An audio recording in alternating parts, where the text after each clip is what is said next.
What if I told you that some of the most psychologically fascinating people you'll ever meet are the ones you never see? They cancel plans, not because they're sad. They sit in silence, not because something's wrong. They choose to be alone on purpose, and somehow they seem more at peace than anyone in a crowded room. Why? Today, we're going deep into the psychology of people who genuinely love being alone, and what science says is really going on inside their minds. And before we dive in, if you're new here, hit that subscribe button and give this video a like.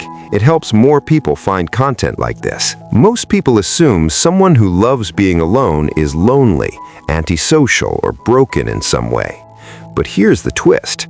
Psychologists have a name for people who genuinely recharge in solitude. They're not just introverts. Researchers call them solitude seekers. And a study from the University of Buffalo found that people comfortable being alone actually score higher on emotional stability and self-awareness. Let that sink in. What's happening in their brain? When most people are alone too long, the brain's default mode network kicks in. And for most people, that creates anxiety, boredom, or spiraling thoughts. But for solitude lovers, their brains handle that internal activation differently. Their own thoughts are enough to keep them engaged. Think of it this way. Most people need Wi-Fi from the outside world to function. Solitude seekers, they have their own built-in signal. The 5 psychological traits that consistently show up in people who genuinely love being alone. Trait 1. High self-reliance. They don't need external validation to feel okay. Their sense of identity comes from within. Psychologists call this a strong internal locus of control. Trait 2. Deep thinking. They process experiences deeply before moving on. They feel more, and they need time alone to make sense of it all. Trait 3. Selective social energy. They don't hate people, they're just selective.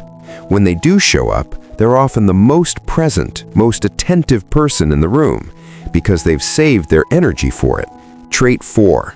Creativity. Solitude and creativity are deeply linked. Darwin, Einstein, Tesla, all known for isolating themselves. Being alone lowers cognitive noise and lets the brain make unexpected connections. That's where ideas are born. Trait 5. Emotional regulation. This one surprises people. Those who enjoy solitude often regulate their emotions better because they practice sitting with uncomfortable feelings instead of distracting themselves from them. There's a difference between healthy solitude and avoidance. Healthy solitude feels restorative. You come back from alone time feeling more like yourself. But when solitude becomes a way to escape, to avoid intimacy, vulnerability, or discomfort, that's a different story. Ask yourself, do you feel relieved every time plans get canceled? Has alone time started leaving you emptier, not fuller? Have you stopped maintaining relationships entirely? If that hits close to home, it's not something to shame yourself about, but it is something worth paying attention to.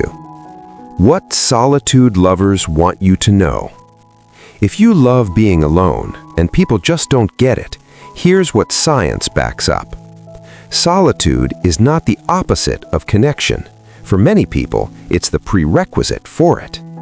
You cannot pour from an empty cup, and for some people, the cup is filled in the quiet.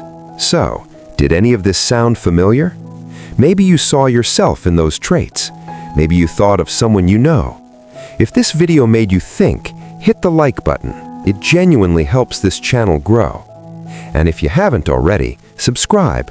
We go this deep every week on psychology, behavior, and the things nobody talks about out loud.